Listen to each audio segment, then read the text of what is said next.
சமஸ்கிருதத்தை கற்று அதை ஒலித்து செய்வது இல்லை. நீங்கள் கோவில்களிலே பாருங்கள், இந்து கோவில்களில் நீங்க பாருங்க, விழா காலங்களில் அவர்களுடைய ஆர்ப்பொலி மிகுந்த அந்த மந்திரங்கள் ஒலித்து கொண்டே இருக்கும். அதை கேட்கிறவனுக்கு என்னன்னு தெரியாது, அதனுடைய பொருள் தெரியாது, ஓதுகின்றவனுக்கும் அது என்ன பொருள் என்று தெரியாது. ஆக இந்த நிலையில தான் இவர்கள் இந்திய மக்களை அவர்கள் நச்சு கருத்தை புகுத்தி இவர்கள் அடிமைப்படுத்தி இருக்கின்றார்கள். அதனால தான் கம்பராமாயணத்தை எழுதுகின்ற போது வடமொழியில என்று சொல்லுகின்ற இந்த சமஸ்கிருதத்தில் எழுதப்பட்டிருக்கின்ற அந்த ராமாயணத்தை தமிழிலே அவர் எழுதுகின்றார். அதற்கு கம்பராமாயணம் என்பதாக அதற்கு பெயர்.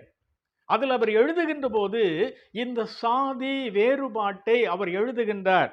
அத கரிய மாலினும் கண்ணுதல் ஆயினும் உரிய தாமரை மேலுரை வானினும் விரியும் பூதமோர் ஐந்தினும் மெய்யினும் பெரியர் அந்தணர் பேணுதி உள்ளத்தால். அது திருமாலாக இருக்கட்டும், கண்ணுதல் என்று சொல்லப்படுகின்ற சிவபெருமானாக இருக்கட்டும், அல்லது உந்தி கமலத்திலே வீற்றிருக்கின்ற பிரம்மனாக இருக்கட்டும், இவர்கள் எல்லாரிலும் பெரியவர். இந்த உலகம் பஞ்சபூதங்கள் எல்லாவற்றிலும் பெரியவர் யாருன்னு சொன்னா பிராமணர்கள். ஆகையினால் அவர்களே உன்னுடைய உள்ளத்தால பேண வேண்டும் என்பதாக அந்த அந்த அந்த பாடல்ல கம்பர் பாடுகின்றார்.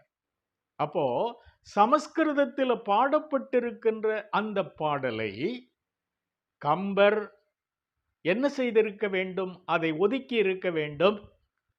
அதை ஒதுக்காமல் அவர் என்ன செய்யறாரு?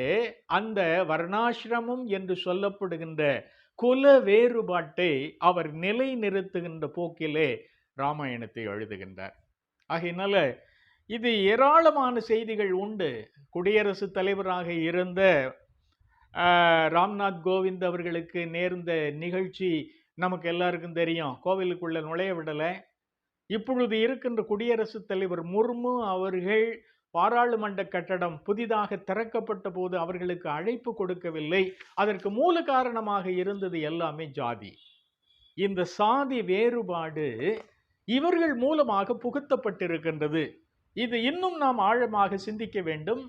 ஏராளமான செய்திகள் உண்டு. 10 நிமிடங்களிலே இவை எல்லாவற்றையுமே பேசி முடித்துவிட முடியாது. ஆகையினால சீர்மிகு தமிழ் மக்களை சின்ன பின்னப்படுத்தியது இந்த சமஸ்கிருத மொழி என்பதை நாம் புரிந்து கொள்ள வேண்டும்.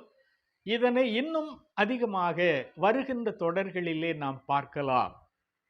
நன்றி, வணக்கம்.